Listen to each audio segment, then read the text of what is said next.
Assalamualaikum warahmatullahi wabarakatuh.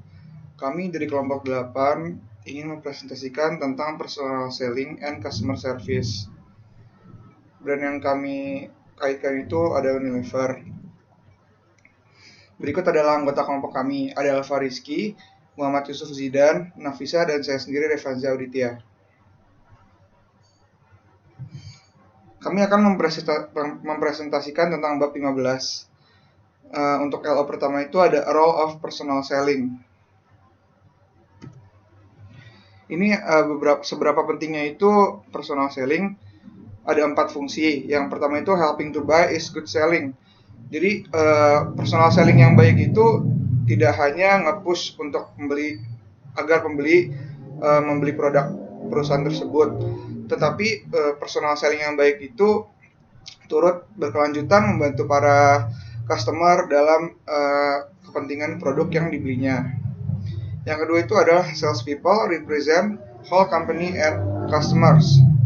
Maksudnya adalah ini salesperson ini sebagai muka dari perusahaan yang turut serta terdepan dalam membantu masalah-masalah yang ada di kalangan para pembeli. Yang ketiga itu adalah sales force provide market information. Yang ketiga ini adalah fungsi sebagai mata-mata personal selling terhadap saingan-saingan yang ada di pasar. Seperti contohnya itu apabila saingan telah melakukan strategi A, maka perusahaan dari personal selling tersebut harus melakukan strategi apa untuk melawannya. Yang keempat itu ada sales people can be strategy planners. Dari aspek ketiga tadi yang setelah mendapatkan informasi dari pasar, seorang sales people itu bisa terus serta berkontribusi dalam menentukan strategi yang akan diambil oleh perusahaan. Selanjutnya adalah bagaimana sih personal selling yang proporsional ya. Ini ada 3 fungsinya. Jadi mengapa seorang salesperson itu harus efektif? Karena perusahaan tidak mungkin membebankan banyak labor untuk personal seller tersebut.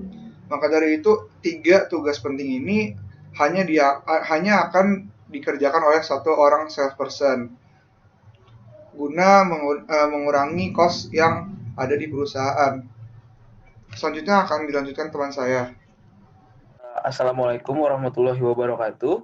Selamat pagi, Bapak Sumiarto dan kawan-kawan. Perkenalkan, nama saya Muhammad Yusuf Zidan. Hari ini saya akan mempresentasikan tentang supporting Salesforce informs and promotes in the channel.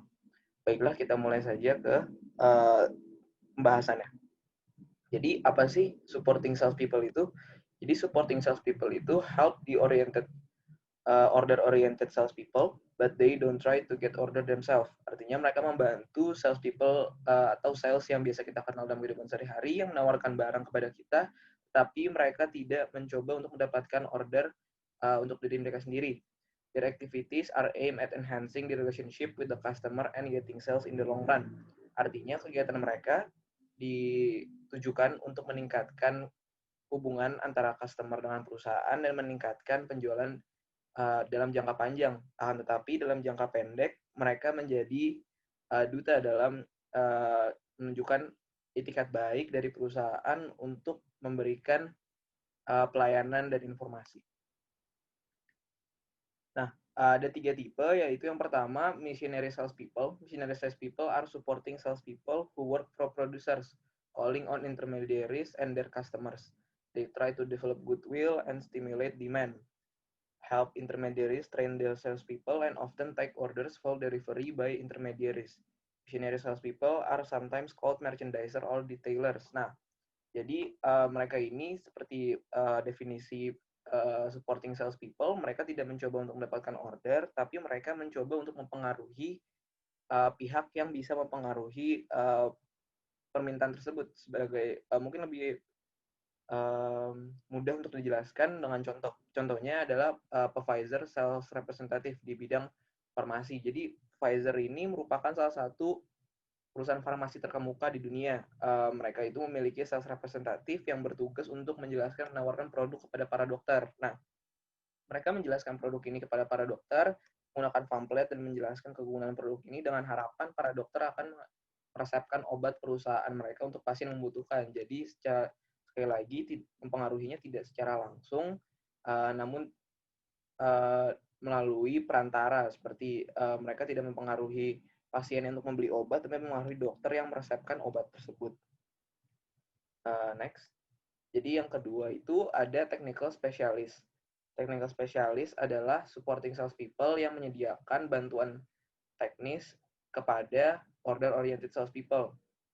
Technical specialist itu seringkali merupakan lulusan dari ilmu ilmiah, ilmu alam seperti biologi, kimia gitu, dan juga teknik dengan cara dengan mereka memiliki pengetahuan tentang customer application dan explains the advantage atau kelebihan dari produk perusahaan mereka. Contohnya adalah untuk Unilever sendiri ada Unilever Pure It. Nah, Unilever Pure It ini merupakan bisa dibilang salah satu dari sedikit produk Unilever yang membutuhkan bantuan teknis gitu. Nah, menyediakan produknya ini untuk memberikan bantuan teknis dan menjelaskan teknis produk kepada konsumen. Jadi jika konsumen bertanya bagaimana cara Pure It itu bekerja, technical specialist yang akan menjawabnya, dan juga apabila ada bantuan yang dibutuhkan, maka technical specialist yang lebih mengerti tentang produknya akan menjelaskan. Nah, yang terakhir ada customer service representative, itu mereka bekerja untuk menyelesaikan masalah yang timbul dengan sebuah pembelian, biasanya setelah pembelian itu dilakukan. Nah, tidak seperti supporting sales activities, which are only needed in certain selling situation. Nah, marketing customer service ini dibutuhkan untuk setiap perusahaan yang marketing oriented atau membutuhkan, atau jika customer membutuhkan bantuan. Nah, ini contohnya untuk Unilever sendiri memiliki customer service dapat dihubungi melalui email atau mengisi form di website resmi Unilever. Karena Unilever sendiri bergerak di bidang FMCG yang dirasa mungkin tidak banyak membutuhkan bantuan dari customer service setelah pembelian karena barangnya habis pakai. Namun untuk satu contoh lagi spesifik yaitu Pure It, Unilever menyediakan nomor telepon customer care. Sekian presentasi dari saya. Selanjutnya akan dilanjutkan oleh teman saya. Terima kasih.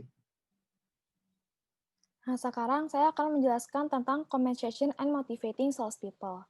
Nah, karena perusahaan itu revenue paling tingginya itu berdasarkan dari sales atau penjualannya, maka mereka memerlukan karyawan yang capable dalam mengenerate sales bagi perusahaan. Nah, cara mereka memotivasi ini dengan salah satunya bisa dengan memberikan sebuah kompensasi. Nah, basic decisions-nya ini adalah level of compensation dan method of payment-nya. Level of compensation ini bisa bervariasi tergantung dari job desk si karyawan ini dan juga skill yang diperlukan. Jadi semakin tinggi skill yang dibutuhkan, maka semakin tinggi pula upah yang harus mereka berikan kepada si karyawan, dan juga semakin rumit job desk-nya juga harus tinggi pula upah yang mereka berikan kepada karyawan, dan begitu pula sebaliknya. Nah, yang berikutnya ini juga ada method of payment. Method of payment ini dibagi menjadi 3. Yang pertama ada straight salary, lalu juga ada straight commissions atau incentive, berikutnya adalah combination plan. Combination plan ini adalah metode yang paling sering dan paling populer diterapkan oleh berbagai perusahaan karena dia itu menerapkan kombinasi dari straight salary dan straight commissions. Nah, kalau straight salary ini gaji tetap, di mana perusahaan itu menetapkan gaji yang sekian yang sudah ditentukan berapapun sales yang di-generate oleh si sales people. Nah, berbeda dengan straight commissions, ini lebih fleksibel karena komisi yang diberikan kepada karyawan itu tergantung pada sales atau performa yang sudah mereka capai. Nah, kalau combination plan ini dia gabungan antara keduanya, jadi selain mendapatkan gaji tetap, karyawan juga mendapatkan straight commission, jadi kayak ditambah gitu, kayak seperti mendapatkan bonus. Nah, di sini ada poin-poin penting mengenai commissions dan compensations. Yang pertama itu salary gives control if there's no supervision. Jadi kalau misalnya perusahaan menerapkan straight salary, maka harus ada pengawasan yang ketat karena bagaimanapun juga perusahaan kan sudah menetapkan gaji nih. yang di mana gaji itu harus dibayar meskipun tidak ada penjualan. Jadi kan, akan merugikan perusahaan juga kan kalau misalnya mereka sudah mengeluarkan gaji tapi tidak ada sales yang atau performa yang baik dari karyawan. Nah, sebaliknya dengan commission karena dia lebih fleksibel. Nah, kalau commissions ini can both motivate and direct. Jadi harus disesuaikan juga, misalnya, job desk-nya itu susah atau sulit dan rumit, maka, gajinya itu atau upahnya itu harus diberikan, sepadan dengan effort yang dikeluarkan oleh karyawan. Jangan sampai mereka merasa tidak sepadan, karena itu akan menurunkan motivasi mereka dalam melakukan penjualan dan, performa mereka juga akan turun. Dan juga, direct di sini adalah maksudnya itu karyawan juga harus tahu bahwa ketika mereka mendapatkan upah yang tinggi, mereka mereka harus sadar kalau effort yang mereka berikan ke perusahaan itu juga harus tinggi dan sepadan pula dengan upah yang mereka dapat. Nah, berikutnya, incentive should link efforts to result. Jadi di sini adalah maksudnya itu, effort yang dikeluarkan oleh karyawan terhadap perusahaan itu juga harus sebanding dengan, result-nya. Jadi, semakin tinggi insentif yang diterima oleh karyawan, maka semakin tinggi pula effort dan capaian yang harus diberikan karyawan terhadap perusahaan. Nah, yang keempat ini commissions reduce need for working capital. Nah, kalau misalnya perusahaan menerapkan straight commissions, maka mereka tuh lebih fleksibel cost-nya dan nggak sebanyak straight salary apabila pada bulan tersebut atau pada periode tersebut perusahaan tidak men-generate sales yang banyak. Lebih fleksibel dan lebih menguntungkan uh, apabila mereka menerapkan straight commissions. Berbeda dengan straight salary, di mana misalnya mereka pada bulan itu tidak membuat sales atau penjualan dan tidak mendapatkan pendapatan, mereka tetap harus mengeluarkan gaji yang sudah ditetapkan di awal ketentuan. Jadi makanya kalau commission itu dia menurunkan need for working capital. Yang berikutnya itu compensation plans should be clear. Nah, sales manager ini juga harus memperjelas bagaimana mereka akan menerapkan compensation plans-nya, entah itu straight salary atau straight commission atau juga combination plan-nya. Dan harus menjelaskan juga kepada karyawan. Jadi sistemnya itu seperti apa jika mereka melakukan penjualan, bisa juga diterapkan dengan seperti ini. Misalnya mereka menggunakan sistem di mana setiap karyawan itu dicatat. Setiap misalnya mereka melakukan penjualan nih di kasir, terus nama mereka dicatat gitu, biasanya dalam departemen store ya. Dalam departemen store itu misalnya setiap mereka melakukan penjualan, nama mereka tuh ada di bond-nya atau di stroke-nya gitu. Jadi mereka bisa tahu di invoice-nya itu, oh dia melakukan penjualan sekian hari ini, dan itu langsung dicatat ke sistem. Jadi bisa dicatat juga semakin tinggi upahnya juga untuk mereka yang melakukan penjualan tinggi pada bulan itu. Nah, nyambung juga ke poin berikutnya, sales manager must plan, implement, and control. Jadi dari segi compensation plan ini juga harus harus dievaluasi, misalnya setiap bulan atau setiap tahun sekali misalnya. Apakah compensation plan ini masih sesuai nggak sih untuk diterapkan pada periode tertentu? Itu bisa diubah atau diganti juga. Begitu pula dengan upah yang diterapkan juga bisa diganti seiring berjalannya waktu. Nah, terus mereka juga harus mengevaluasi nih kinerja dari karyawannya itu seperti apa. Kinerja yang harus mereka tingkatkan seperti apa dan cara mereka bekerja itu seperti apa. Jadi harus dikontrol juga dan ditingkatkan juga. Nah, ini ada relation between total selling expense dan sales volume. Nah, ini untuk yang garis hijau kan ada straight salary, di mana berapapun sales volume yang di-generate oleh perusahaan atau karyawan juga, itu menyebabkan selling expense yang tetap segitu-gitu aja. Jadi lebih worth it apabila perusahaan ini tahu bahwa mereka selalu men-generate sales yang tinggi. Jadi lebih worth it aja kalau misalnya salesnya tinggi tapi bakal segitu-gitu aja. Beda sama straight commission. Kalau salesnya tinggi, bahkan gajinya itu yang mereka keluarkan kepada karyawan, expense-nya lebih tinggi, bisa lebih tinggi dari straight salary. Nah, tapi kalau misalnya mereka merasa sales-nya mereka bisa naik dan turun, jadi ketika mereka melakukan sales yang sedikit atau penjualan yang rendah, cost yang mereka keluarkan kepada sebagai gaji untuk karyawan itu juga lebih rendah, jauh daripada straight salary. Nah, jadi untuk yang lebih efektif itu, cara yang lebih efektif dan lebih efisien adalah menggunakan combination plan di mana mereka menerapkan straight salary dan straight commissions. Nah, ini ada penerapannya, implementasinya kepada PT Unilever, kompensasi yang diberikan PT Unilever. Yang pertama itu adalah pembayaran pokok. Pembayaran pokok yang ditetapkan berdasarkan upah minimum provinsi atau UMP yang sesuai dengan peraturan Menteri Tenaga Kerja. Nah, pengupahan ini tuh dilakukan berdasarkan atas jabatan dan fungsi karyawan dalam asas yang adil dan layak. Nah, mereka tuh juga melakukan evaluasi nih untuk kenaikan upahnya, mempertimbangkan beberapa faktor juga seperti inflasi, prestasi dari karyawan tersebut, dan kondisi kerja masing-masing karyawan. Nah, untuk pembayaran prestasi sendiri, konsepnya itu Unilever berpikir bahwa prestasi yang dicapai oleh Unilever itu adalah merupakan hasil dari kerja keras seluruh karyawan mereka, makanya mereka memberikan pembayaran prestasi juga. Nah, untuk pemberian insentif ini contohnya misalnya, bagi karyawan pabrik yang bekerja pada shift malam diberikan premi. Premi ini dihitung harian. Jadi sejumlah yang udah ditentukan dengan ketentuan bahwa karyawan itu tidak boleh datang terlambat. Apabila mereka datang terlambat, maka premi itu tidak diberikan pada hari itu. Nah, premi ini tidak berlaku bagi karyawan kantor, hanya berlaku untuk karyawan pabrik. Nah, berikutnya ada pembayaran tertangguh.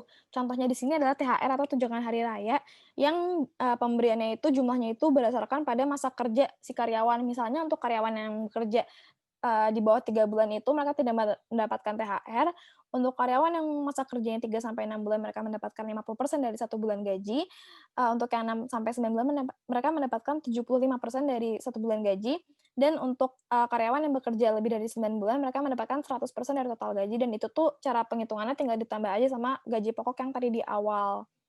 Nah, pembayaran THR ini akan diberikan selambat-lambatnya 2 minggu sebelum hari raya Idul Fitri. Nah, saya Alfa Rizky, saya akan menjelaskan tentang personal selling techniques, yaitu prospecting dan presenting.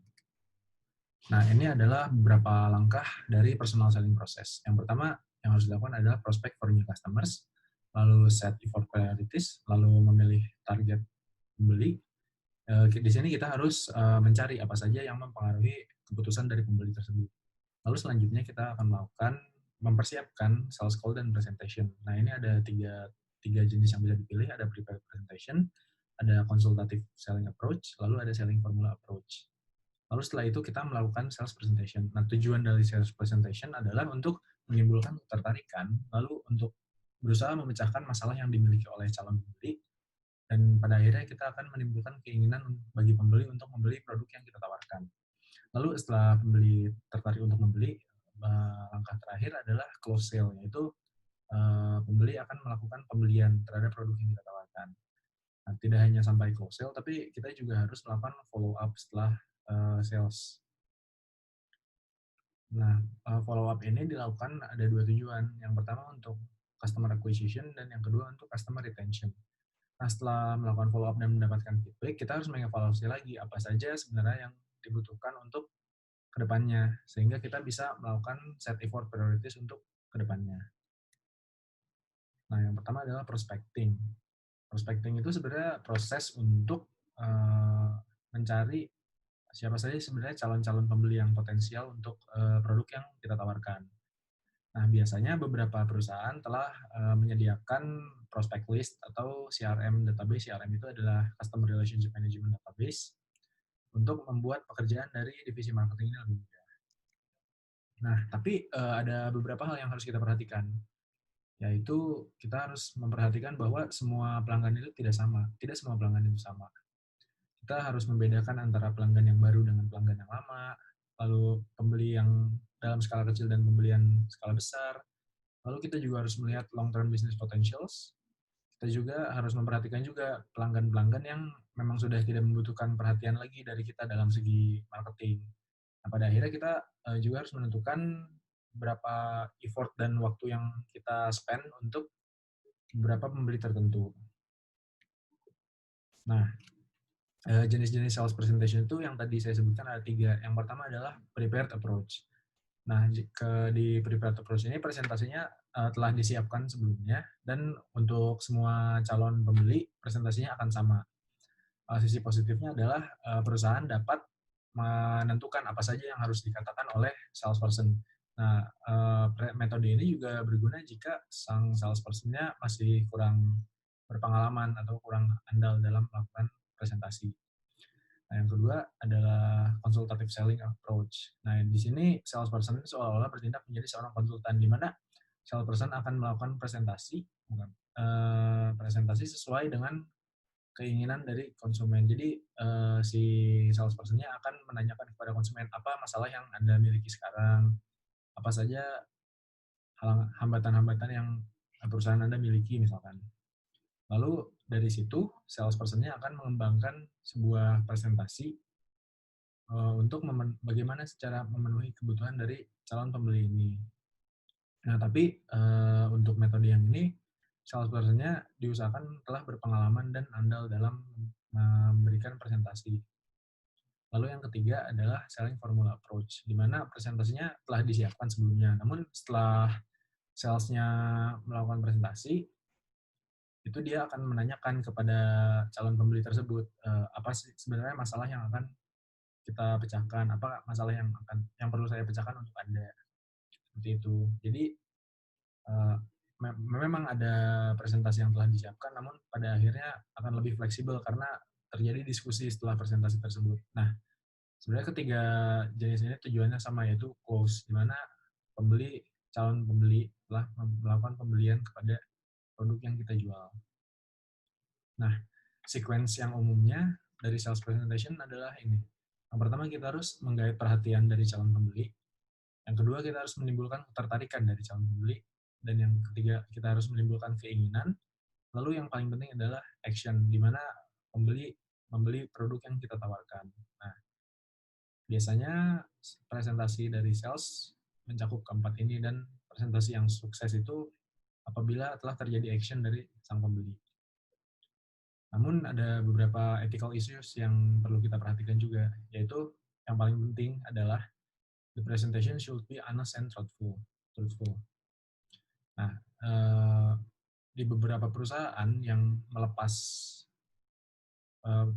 presentasi sales kepada sang salesperson, ada kecenderungan untuk salesperson ini berbuat tidak etis, misalkan melakukan presentasi yang melebih-lebihkan produk yang mereka jual, seperti itu.